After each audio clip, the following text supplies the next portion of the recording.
This video was brought to you by the TLDR socials. Get more from TLDR by following us on Instagram and Twitter, where we post explainers that never make it to YouTube. The link is down below. Angela Merkel. Love her or hate her, she has been a mainstay of the European stage, from the European sovereign debt crisis, through the refugee crisis, to the current day and the pandemic. Merkel has determined where and when Europe moved. Yet the German Chancellor will be a mainstay no more, deciding not to seek re-election and all but leaving the political stage come the end of September, or more precisely when a new Chancellor is chosen post-coalition negotiations. With Merkel saying Auf Wiedersehen to allies and enemies alike, we thought now would be the ideal time to step back and take a look at Merkel's legacy, how Europe and Germany changed under her 16 years of leadership. To fully understand Merkel and her legacy, we need to go back to the very start of her political career. Following the fall of the Berlin Wall, Merkel became an MP in the reunified German parliament, the Bundestag. Within a year, in 1991, she had already been appointed deputy leader of the Christian Democratic Union, and her rapid rise to power took place shortly afterwards. Following the 1998 German elections, in which the CDU-CSU under Helmut Kohl fell from grace in government, pressure soon began to build on Kohl to step aside and for a new leader to take over. Pressure spearheaded by Merkel. Very quickly thereafter, Merkel managed to win the leadership of the party, becoming not only the party's first female leader, but the first ever female leader of a mainstream political party in German history. By 2005, Merkel was no longer just a party leader. She became Chancellor.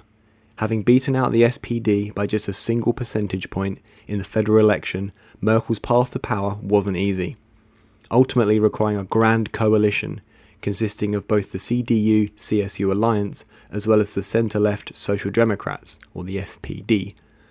Merkel would go on to win a further 3 elections and ultimately led a further 3 governments.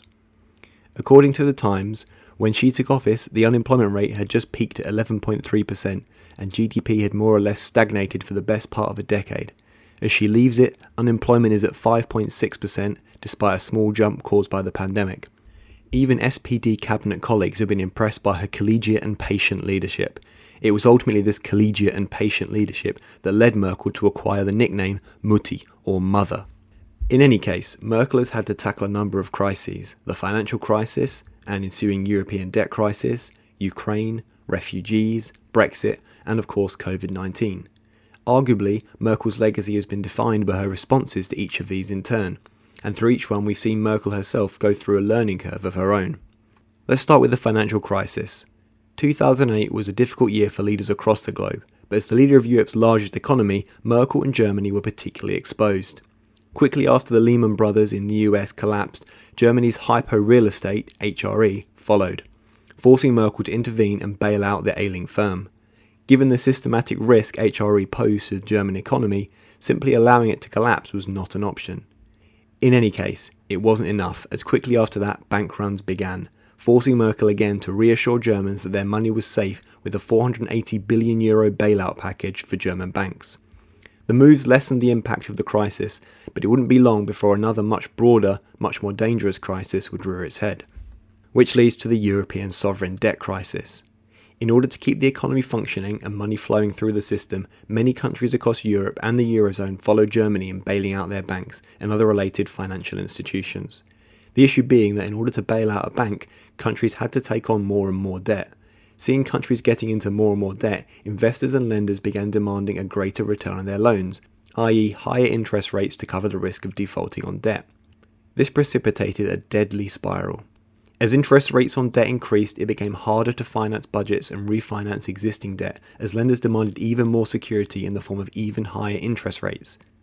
Given the single currency, countries couldn't simply devalue their own currencies in order to reduce the effective burden of the debt, and so countries turned to the European Central Bank, the International Monetary Fund, and the European Commission, collectively known as the Troika, for bailouts.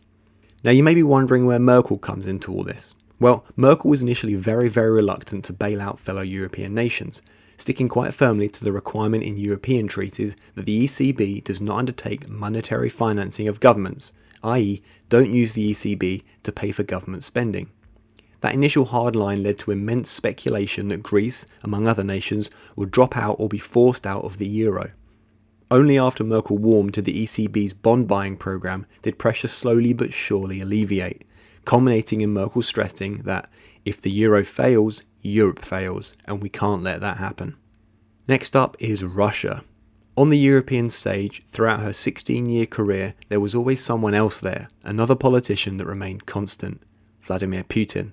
Putin and Merkel were inextricably linked, developing one of the closest relations between a Western leader and Putin.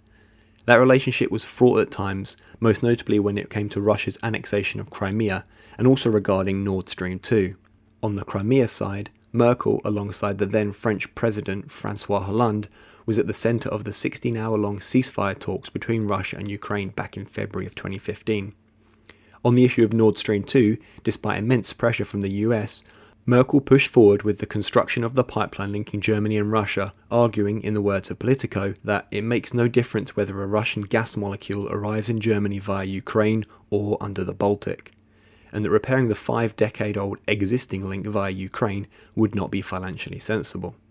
It's worth saying that Merkel's standpoint on Russia hasn't always been free from criticism. Critics have consistently seen Merkel as hesitant to impose sanctions on Russia, even when the circumstances warrant them. Next up is the refugee crisis. Beyond anything Merkel said or did in crises beforehand, Merkel's response to the refugee crisis really cemented her position on the political map, yet is one that divided opinion.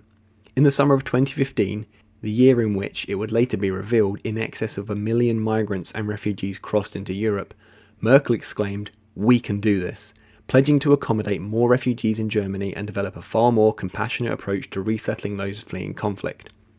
This all came to a head when Merkel publicly accepted thousands of migrants that had been prevented from boarding trains in Budapest after Hungary shut down the main railway station. At the time, Hungary cited EU law, specifically the Dublin regulation, which requires migrants seeking asylum to be processed in the first European Union member state they entered. And finally, the pandemic. Putting aside the public health response, from a financial perspective, the pandemic saw Merkel perform a major U-turn on European debt and recovery. As we covered back in May 2020, it was ultimately Merkel and Macron jointly proposing a €500 billion COVID stimulus package that kick-started the discussions that would lead to the formation of the next generation EU scheme, and removed the taboo of common debt.